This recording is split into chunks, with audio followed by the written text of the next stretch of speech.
పెద్దపల్లి పట్టణంలో గత 10 రోజుల క్రితం జరిగిన ఒక అమానవీయమైన అమానుష కిరాతక సంఘటన, దానికి నిరసనగా ఈరోజు పెద్దపల్లిలో టీఆర్ఎస్ నాయకురాలు దాసరి ఉషా, తర్వాత టీఆర్ఎస్ నాయకులు, పుర ప్రజలు అందరూ కలిసి ఆ చిన్నారి సంఘీభావంగా ఈరోజు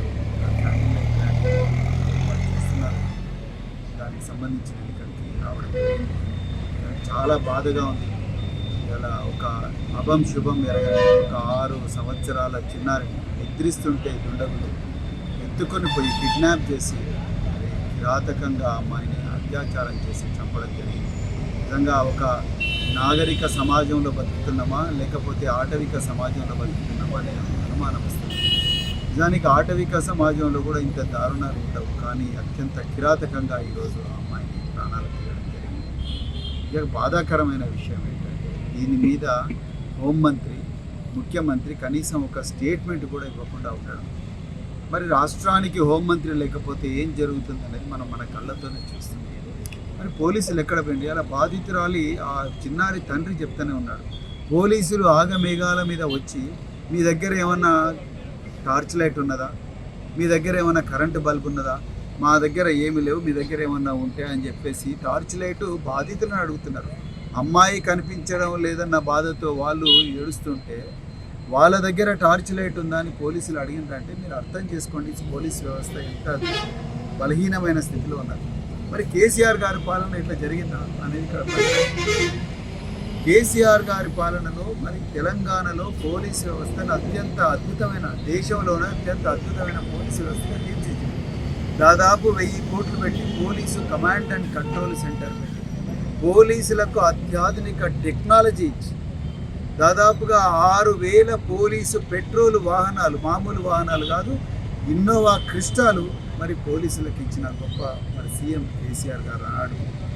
అదే కాకుండా పోలీసులకు సిబ్బంది తక్కువ ఉందని దాదాపుగా 45,000 మంది పోలీసు కానిస్టేబుల్ని రిక్రూట్ చేసింది కేసీఆర్ గారు. మరి ఇంతమంది ఉండి కూడా ఈరోజు ఆ చిన్నారి ప్రాణాలను రక్షించలేకపోయారు పోలీసులు. అంటే మరి ఎక్కడుంది? ఇలా రైస్ మిల్లులో 100 రైస్ మిల్లు ఉన్నాయి. మిర్యాలగూడ తర్వాత పెద్ద ఎత్తున రైస్ మిల్స్ ఉన్న ప్రాంతం సుల్తానాబాద్.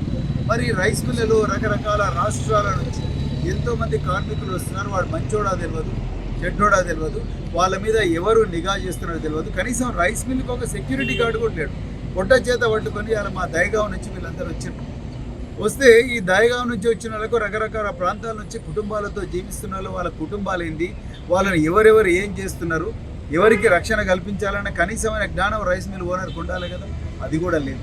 ఒక్క సెక్యూరిటీ గార్డు కూడా లేదు. నిజంగా పెట్రోలింగ్ ఉండి ప్రతి రైస్ మిల్లో సెక్యూరిటీ గార్డు ఉండి వాళ్ళందరూ వచ్చిన వ్యక్తులు మరి బ్యాచులర్స్ ఉన్నారా లేకపోతే కుటుంబాలు ఉన్నారా, వాళ్ళ మీద ఒక నిఘా పెట్టాల్సిన అవసరం రైస్ మిల్ ఓనర్ మీద ఉంది కదా.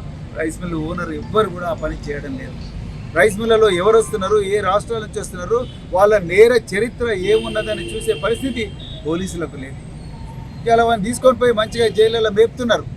ఇలా తల్లిదండ్రులు కోరుకుంటున్నది ఏంటి, వాడికి అత్యంత తీవ్రమైన శిక్ష పడాలి.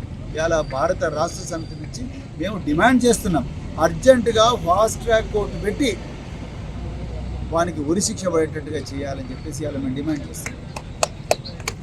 నేను ఎందుకు చెప్తున్నా ఈ ముచ్చట అంటే, ఇవాళ కాంగ్రెస్ గవర్నమెంట్ నుంచి ఈ సంఘటన జరిగింది, మరి ఒక జీవో అన్న వచ్చిందా?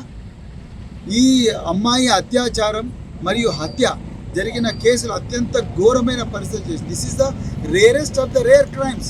అత్యంత అరుదైన నేరాల్లో ఒకటైన అత్యంత ఘోరమైన అమానవీయ నేరం అయినప్పుడు ప్రభుత్వం నుంచి ఒక జీవో రావాలి. అర్జెంటుగా సుల్తానాబాదు రైస్ మిల్లో జరిగిన ఈ ఘోరమైన సంఘటన మీద జీవో రావాలి. ఒక స్పెషల్ కోర్టును అలాట్ చేయాలి. ఆగమేఘాల మీద ఛార్జ్షీట్ ఫైల్ చేయాలి. ఛార్జ్షీట్ ఫైల్ చేసి నిందితులకు ఉరిశిక్ష చేయాలి. అప్పుడే నిజంగా వాళ్ళకి న్యాయం జరుగుతుంది. అదేవిధంగా ఆయనకు ఉద్యోగం ఇస్తా ఉన్నారు. మరి ఏ ఉద్యోగం ఇచ్చింది? ఇంతవరకు ఉద్యోగం కూడా ఇవ్వలేదు. ఏదో 2 లక్షల రూపాయలు ఇచ్చి చేతులు దులుపుకున్న ప్రభుత్వం. మరి రాబోయే రోజుల్లో ఇలాంటి ఘోరమైన సంఘటనలు జరగవని గ్యారెంటీ ఇవ్వగలదా ప్రభుత్వం?